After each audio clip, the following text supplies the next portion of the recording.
Hello, everybody. Welcome to WhatCulture Gaming. I'm Scott, joined by James House. Hello. And Jules Gill. Hello. On a special occasion for the news, because Amazon are planning to buy EA. Now, by the time you watch this video, it might have actually gone through. Amazon are apparently going to announce later this afternoon, UK time or whatever, their plans to acquire EA. This comes from global gaming media source GLHF. The story is broken by Kirk McKean, that Amazon are going to be announcing plans to acquire EA. Now, whilst EA are still ultimately going to be deciding after that, EA have been looking for someone to acquire them for a good few years. Even in May just last year, there was rumors doing the rounds that they were trying to be acquired. There was another rumor back in 2017 that Microsoft were going to be acquiring them. And apparently in the runnings recently, it was between Apple and Disney and Amazon, but it's Amazon who are going to be going ahead with it. And so right now, there's no amount mentioned as to how much they'll be putting up to try and acquire the company. However, comparatively, Microsoft bought Activision Blizzard for $69 billion and Bethesda for $7.5 billion. And so whilst there's a lot of stuff that I want to break down, let me get some reactions. Jules, what do you think of this weirdness? We live in a Looney Tunes reality, my friend. This is both unexpected, but at the same time, the consolidation of power that seems to be happening within the video games industry. And wouldn't it just, it's just perfect synchronism that one of the most detested companies in the form of Amazon buys one of the most detested publishers in the form of EA. Now, this is the thing. You've got to look at the sort of like business practice that EA was going from, where it basically used to like find smaller companies and studios, buy them up, strip them of the assets, pump out a game or two, but then absolve them into the greater mass. And now, isn't it very like Qui-Gon Jinn? There's always a bigger fish, and it's come along and it is eaten it, and it's just gone, that was a tasty morsel. Thank you very much. Episode 1, but that giant fish is Amazon, and it's going to eventually eat everything. James Dow's thoughts? I am interested to see what happens. Maybe they want to change EA's ways of doing things, but somehow I doubt that. We'll break some stuff down, because that's the thing. I want to be optimistic. I want to default to maybe things can get better. But a couple of things I want to hit on in terms of recent stuff. EA very recently renegotiated the license on FIFA, which is to say that they rebranded to EA Football Club. This year's FIFA is the last FIFA, and then next year it was going to be EA Football Club. But I wonder whether Amazon go back to FIFA and try and renegotiate that license, because the reason that EA pulled out in the first place was that FIFA wanted some insane amount of money for it, which I guess now Amazon would have access to. You also have the Black Panther game that just recently got announced. That's apparently going to be a whole thing. Battlefield is still on fire. That the franchise was very much pushed to the brink, and the recent 2042 obviously went down in flames. And I just wonder whether those, the idea of, okay, what are you acquiring? What do you do immediately? How much those things change. Now, you've got a very good point there, which is, why would Amazon want to buy EA? Like, when you look at their public reception, when you look at their library of video games that they're currently putting out, not necessarily the ones they've made in the past, because they have put out some absolute classics, but the ones that are their current lineup, there isn't much there that I would say is a strong IP outside of the absolute money machine, which is the FIFA franchise. You're basically buying it for that. Now, the way that Amazon seems to operate, when you look at its video output for the Lord of the Rings TV show, is a great example of this, where they're spending, what was it, something like $53 million or something? Lord of the Rings, they did a whole statement this morning that it's their billion-dollar franchise, and like it's going to dictate whether they do other bigger projects going forward, whether it works or not. So they are not afraid of spending a lot of money for what is essentially a gamble. They are basically buying with this the right to have access to a full sports regime of the FIFA franchise. You've got any of their NHL, the NFL stuff that they do as well with Madden.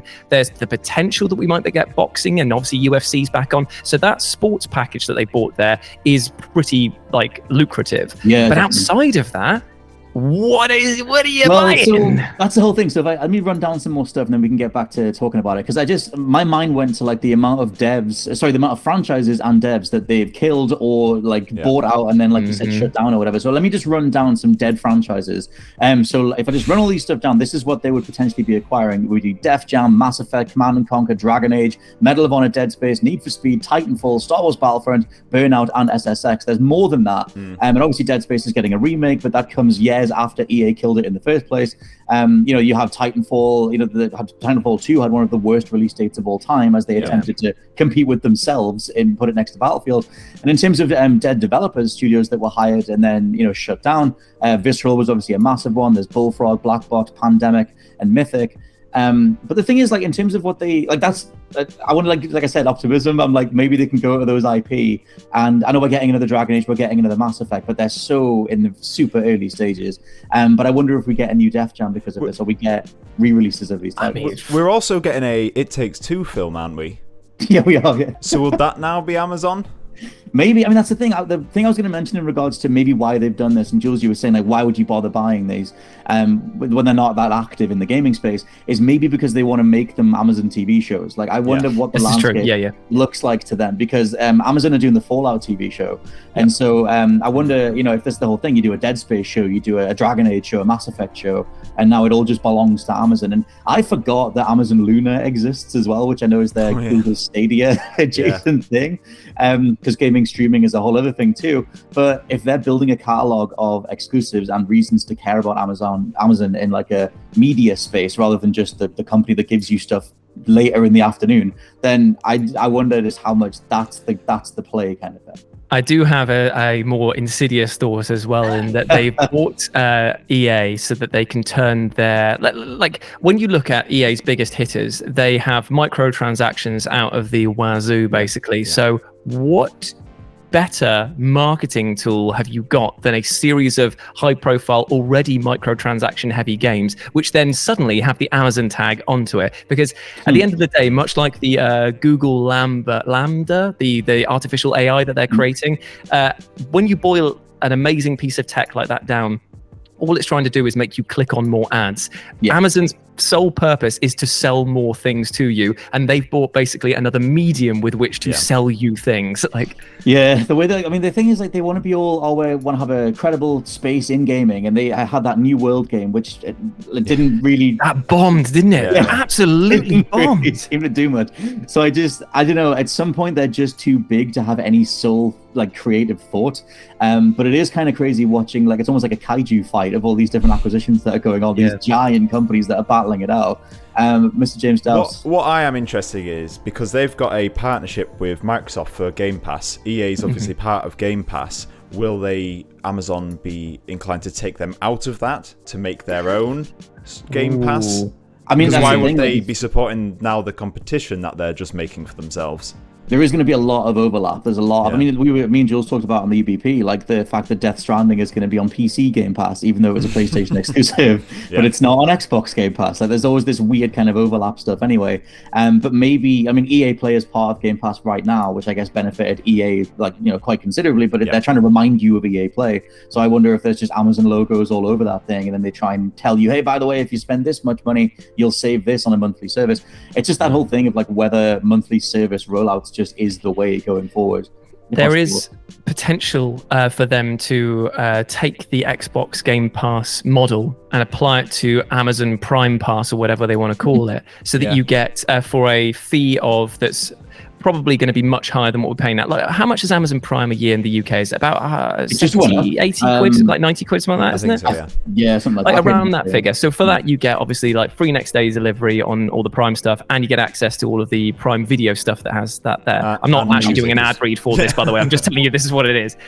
If they did it for like 150 quid and you get all of the games from EA as a pass in it, but that was the only way to get them. Consolidation of power in a crab claw way. But realistically, with Amazon Prime, that's what, like, I'm presuming, do your parents have Amazon Prime, and do they care about EA? No, actually. Right, okay. No, mine don't. Oh, either way, but like the target audience for Prime, I don't think care about EA. No. Not really. I think that's that whole thing of, like, we want to be the one service that delivers you everything, and it's like, I want to own every single part of this this media sphere. Dude, we are heading so quickly towards the plot of WALL-E now that it's getting ridiculous. Like, I'm fully expecting those little, like, hover chairs to whiz past my window in the background of my shot. Like, Jeff Bezos floats onto a stage to tell you. I bought the planet Earth, hey! But it's next day delivery. Don't worry about it. We should talk about the microtransaction stuff because you mentioned that before. I had that down as a main thing to discuss because EA very much pioneered the current version of microtransactions that we have and loot boxes and everything else. And I know that loot boxes are slowly, thankfully, going away, kind of largely being replaced by battle passes. There are still in-game microtransactions, but the idea of like a random rollout just isn't as common anymore. But that did come from, I remember a Skill Up's whole video on it about it being the Andrew Wilson loot box that it sort of came in the Champions League UEFA games and made its way to the FIFA series. And then once it blew up so much in Ultimate Team, it was like every dev, every publisher was like, we should have a version of that. How much that like maintained the course because EA needed to make up certain amounts of money for their shareholders versus if more money's coming in from Amazon, do they double down on those practices or do they relax them more? And we get more things like It Takes Two and Unravel, and the money goes in that direction. I mean, this is the thing. When have you ever known a company to say, "Oh, I fancy making less money"? Like, Amazon prides themselves on only ever turning a profit. So there is a goal in mind with this crazy acquisition. Maybe it's just because it's turning into a resource war. Maybe this is just because of the fact that EA were up for grabs and everyone else is getting bought up. So rather than risk it falling into the hands of the competition and then being locked out of the relevancy of being in the video game industry conversation, they just were like, let's just take it. Like, it maybe doesn't even matter to them what their public like optics are at the moment. Maybe it's just having EA is better than not having EA. Well, I mean, a few years ago did an article on the site. It was like predictions for the next generation. I kind of just assumed that at some point it's going to be buying catalogs of titles because if it's going to be monthly service competition, then you need your. I think look at Microsoft, the amount of titles that they're buying, and I get that Phil Spencer is like, we're not going to lock down Call of Duty, we're not going to lock down Bethesda stuff. But also the key wording in the Bethesda thing was that all future Bethesda games will be available everywhere where Game Pass exists. So it's like that's like such a way of saying like Sony, you can have this, but you have to have a Game Pass app on the PlayStation 5 or whatever. And so you can squeeze things out that way. I kind of see this as like Amazon buying a catalog of stuff for their Amazon Luna service and assuming that we'll all have Luna apps if we want to play the next Dead Space or we want to play, want to watch the next Lord of the Rings episode or whatever it is. Imagine if Google, when they were fully on for Stadia, they bought a studio and then tanked that. Like, because obviously Stadia died and then took everything with it. Well, I'm assuming it's dead. Is it dead? Is it still alive? Google said they keep putting stuff on it. It's clinging on. The life support machine is gathering dust. So Amazon doing the exact same thing, but this time buying a big studio. What happens if they just tank EA? Well, the thing is, like I said, that statement this morning when they were like, Lord of the Rings is like our $1 billion gamble, essentially, and it depends how well that does dictates whether we do projects like this in the future and how we approach streaming and everything else. But also, we're going to buy EA, which is an entire umbrella company in charge of a ton of different franchises, which is another massive gamble, essentially. And I guess it's always going to be a gamble to some degree, but you're stretching out in many directions all at once. What if you look at it as a chance for like a rebranding thing? So you take EA, and then what you do is you just take the EA name off and put Amazon on. You know when like companies sponsor sporting events and stadiums and stuff like that, and it's like the Krispy Kreme donut stadium or like the McDonald's large fries racetrack, whatever. Like it's if you take that and just have it so that EA is now just Amazon Gaming or AG or something like that. They take brand ownership, and once you take that is worth so much more than the $1 billion that they're spending because that's forever until until they change the license. Like every game made under that will be Amazon something. Everyone's going to think Amazon. Totally, but that's the thing. Like, what a weird, poisonous, stupid timeline we're in, where we have to. This is what marketing is. This is what marketing is. Literally just about getting an earworm into anybody who will possibly listen or pay attention to you. Like, if you can get somebody to walk away going, "I'm never going to fall for that ad," and then repeat that tagline in conversation unironically, then you've won. Like, that's all it is. I just feel like it's just hilarious that we're like the optics of EA versus Amazon in terms of what feels better as like a representative, as a champion of a brand or whatever. Because in terms of just to sort of round stuff off, in terms of the list of franchises and devs, do you think that they will then mine those properties? Like the likes of Embracer have said that they'll do new Legacy of Kain games, or they've mentioned them in a lot of their montage stuff and their press releases and everything. Do you think that that's a cheap play for the fans right now, or do you think that they will mine that stuff, even if it's just a re-release, for the sake of making the use of the catalog or whatever? That's a tough question. I feel like if EA hasn't already made use of a license, they very rarely do EA leave money on the table. There's a few licenses that they really could dust off and bring back out. Like, I'm sure that a Def Jam game would be well received, but would it make them the millions and millions of dollars because of all the licenses, the likenesses, all of the work going into it? That's prohibitive to them coming out. Same with a boxing game. It's about getting the licenses and the stuff and the cost coming out of it.